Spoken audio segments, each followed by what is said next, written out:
The elder, to the lady chosen by God, and to her children, whom I love in the truth, and not I only, but also all who know the truth, because of the truth which lives in us and will be with us forever. Grace, mercy, and peace from God the Father and from Jesus Christ, the Father's Son, will be with us in truth and love. It has given me great joy to find some of your children walking in the truth, just as the Father commanded us. And now, dear lady, I am not writing you a new command, but one we have had from the beginning. I ask that we love one another, and this is love, that we walk in obedience to his commands. As you have heard from the beginning, his command is that you walk in love. I say this because many deceivers who do not acknowledge Jesus Christ as coming in the flesh have gone out into the world. Any such person is the deceiver and the Antichrist. Watch out that you do not lose what we have worked for, but that you may be rewarded fully. Anyone who runs ahead and does not continue in the teaching of Christ does not have God. Whoever continues in the teaching has both the Father and the Son. If anyone comes to you and does not bring this teaching, do not take them into your house or welcome them. Anyone who welcomes them shares in their wicked work. I have much to write to you, but I do not want to use paper and ink. Instead, I hope to visit you and talk with you face to face, so that our joy may be complete. The children of your sister, who is chosen by God, send their greetings. And the Old Testament reading. King Belshazzar gave a great banquet for 1,000 of his nobles and drank wine with them. While Belshazzar was drinking his wine, he gave orders to bring in the gold and silver goblets that Nebuchadnezzar his father had taken from the temple in Jerusalem, so that the king and his nobles, his wives, and his concubines might drink from them. So they brought in gold goblets that had been taken from the temple of God in Jerusalem, and the king and his nobles, his wives, and his concubines drank from them. As they drank the wine, they praised the gods of gold and silver, of bronze, iron, wood, and stone. Suddenly the fingers of a human hand appeared and wrote on the plaster of the wall near the lampstand in the royal palace. The king watched the hand as it wrote. His face turned pale, and he was so frightened that his legs became weak and his knees were knocking. The king summoned the enchanters, astrologers, and diviners. Then he said to these wise men of Babylon, "Whoever reads this writing and tells me what it means will be clothed in purple and have a gold chain placed around his neck, and he will be made the third highest ruler in the kingdom." Then all the king's wise men came in, but they could not read the writing or tell the king what it meant. So King Belshazzar became even more terrified, and his face grew more pale. His nobles were baffled. The queen, hearing the voices of the king and his nobles, came into the banquet hall. "May the king live forever," she said. "Don't be alarmed. Don't look so pale. There is a man in your kingdom who has the spirit of the holy gods in him. In the time of your father he was found to have insight and intelligence and wisdom like that of the gods. Your father, King Nebuchadnezzar, appointed him chief of the magicians, enchanters, astrologers, and diviners. He did this because Daniel, whom the king called Belteshazzar, was found to have a keen mind and knowledge and understanding, and also the ability to interpret dreams, explain riddles, and solve difficult problems. Call for Daniel, and he will tell you what the writing means." So Daniel was brought before the king, and the king said to him, "Are you Daniel, one of the exiles my father the king brought from Judah? I have heard that the spirit of the gods is in you, and that you have insight, intelligence, and outstanding wisdom. The wise men and enchanters were brought before me to read this writing and tell me what it means, but they could not explain it. Now I have heard that you are able to give interpretations and to solve difficult problems. If you can read this writing and tell me what it means, you'll be clothed in purple and have a gold chain placed around your neck, and you will be made the third highest ruler in the kingdom." Then Daniel answered the king, "You may keep your gift for yourself and give your rewards to someone else. Nevertheless, I will read the writing for the king and tell him what it means. Your Majesty, the Most High God gave your father Nebuchadnezzar sovereignty and greatness and glory of splendor. Because of the high position he gave him, all the nations and people of every language dreaded and feared him. Those the king wanted to put to death, he put to death. Those he wanted to spare, he spared. Those he wanted to promote, he promoted. And those he wanted to humble, he humbled. But when his heart became arrogant and hardened with pride, he was deposed from his royal throne and stripped of his glory. He was driven away from people and given the mind of an animal. He lived with the wild donkeys and ate grass like the ox, and his body was drenched with dew of heaven, until he acknowledged that the Most High God is sovereign over all kingdoms on earth, and sets over them anyone he wishes. But you, Belshazzar, his son, have not humbled yourself, although you knew all this. Instead, you have set yourself up against the Lord of heaven. You had the goblets from his temple brought to you, and you and your nobles, your wives, and your concubines drank wine from them. You praised the gods of silver and gold, of bronze, iron, wood, and stone, which cannot see or hear or understand. But you did not honor the God who holds in his hand your life and all your ways. Therefore he sent the hand that wrote the inscription.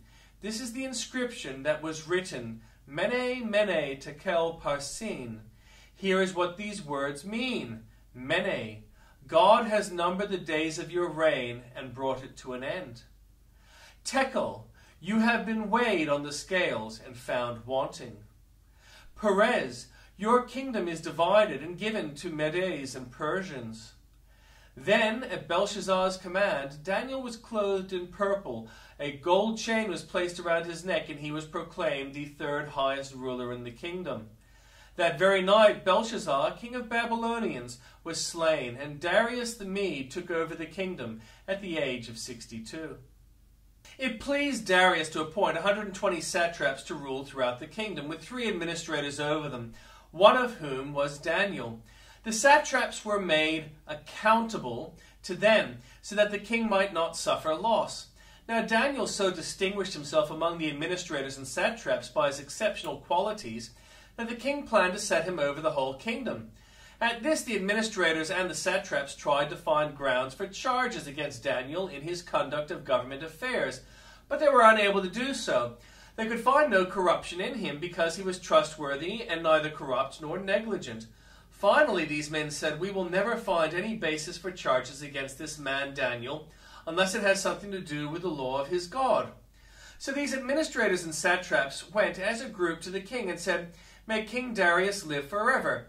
The royal administrators, prefects, satraps, advisors, and governors have all agreed that the king should issue an edict and enforce the decree that anyone who prays to any god or human being during the next 30 days, except to you, your majesty, shall be thrown into the lion's den. Now, your majesty, issue the decree and put it in writing so that it cannot be altered, in accordance with the law of the Medes and Persians, which cannot be repealed." So King Darius put the decree in writing.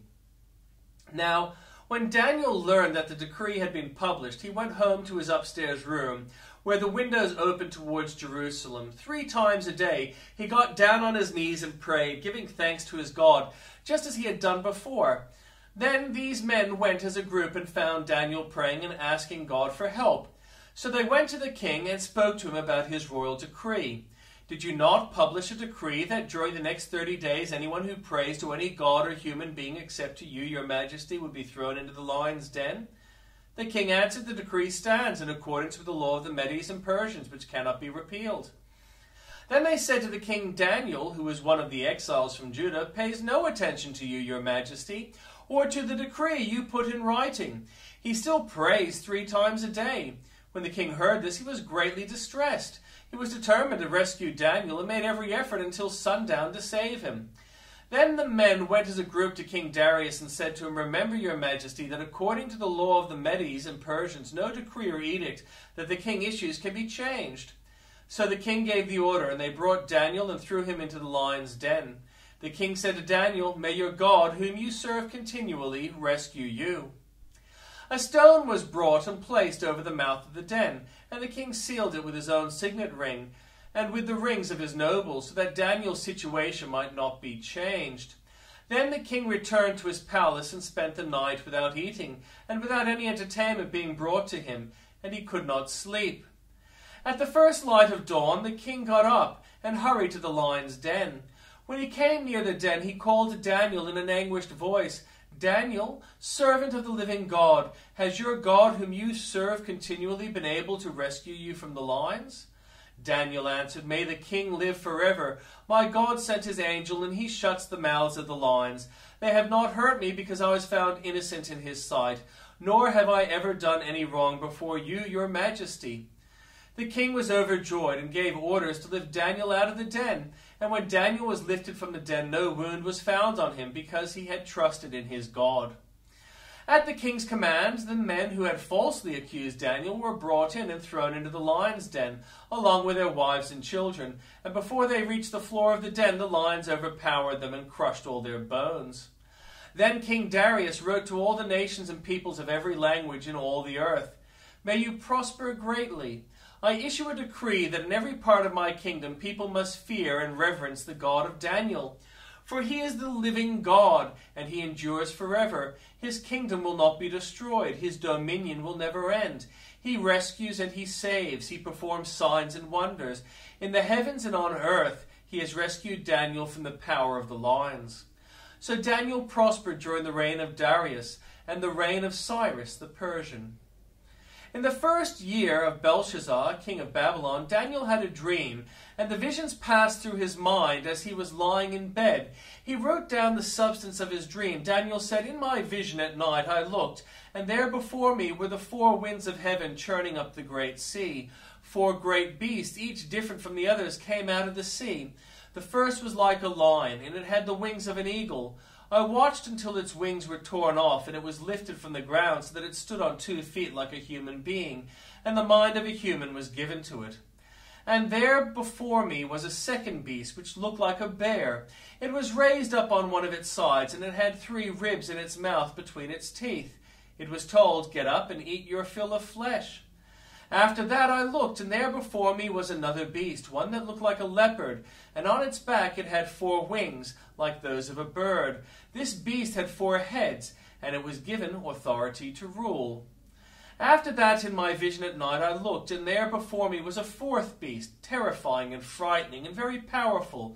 It had large iron teeth. It crushed and devoured its victims and trampled underfoot whatever was left. It was different from all the former beasts, and it had 10 horns. While I was thinking about the horns, there before me was another horn, a little one, which came up among them, and 3 of the first horns were uprooted before it. This horn had eyes like the eyes of a human being, and a mouth that spoke boastfully. As I looked, thrones were set in place, and the Ancient of Days took his seat. His clothing was as white as snow. The hair of his head was white like wool. His throne was flaming with fire, and its wheels were all ablaze. A river of fire was flowing, coming out from before him. Thousands upon thousands attended him. 10,000 times 10,000 stood before him. The court was seated, and the books were opened. Then I continued to watch, because of the boastful words the horn was speaking. I kept looking until the beast was slain, and its body destroyed and thrown into the blazing fire. The other beasts had been stripped of their authority, but were allowed to live for a period of time. In my vision at night I looked, and there before me was one like a son of man coming with the clouds of heaven. He approached the Ancient of Days and was led into his presence. He was given authority, glory, and sovereign power. All nations and people of every language worshipped him. His dominion is an everlasting dominion that will not pass away, and his kingdom is one that will never be destroyed. I, Daniel, was troubled in spirit, and the vision that passed through my mind disturbed me. I approached one of those standing there and asked him to the meaning of all this. So he told me and gave me the interpretation of these things. The 4 great beasts are 4 kings that will rise from the earth. But the holy people of the Most High will receive the kingdom and will possess it forever, yes, forever and ever. Then I wanted to know the meaning of the 4th beast, which was different from all the others and most terrifying, with its iron teeth and bronze claws, the beast that crushed and devoured its victims and trampled underfoot whatever was left. I also wanted to know about the 10 horns on its head and about the other horn that came up, before which 3 of them fell, the horn that looked more imposing than the others and that had eyes, a mouth that spoke boastfully. As I watched, This horn was waging war against the holy people and defeating them until the Ancient of Days came and pronounced judgment in favor of the holy people of the Most High, and the time came when they possessed the kingdom. He gave me this explanation. The fourth beast is a fourth kingdom that will appear on earth. It will be different from all the other kingdoms and will devour the whole earth, trampling it down and crushing it. The 10 horns are 10 kings who will come from this kingdom. After them another king will arise, different from the earlier ones. He will subdue 3 kings. He will speak against the Most High and oppress his holy people, and try to change the set times and laws. The holy people will be delivered into his hand for a time, times and a half a time. But the court will sit, and his power will be taken away, and completely destroyed forever. Then the sovereignty, power, and greatness of all the kingdoms under heaven will be handed over to the holy people of Most High. His kingdom will be an everlasting kingdom, and all the rulers will worship and obey him. This is the end of the matter. I, Daniel, was deeply troubled by my thoughts, and my face turned pale, but I kept the matter to myself.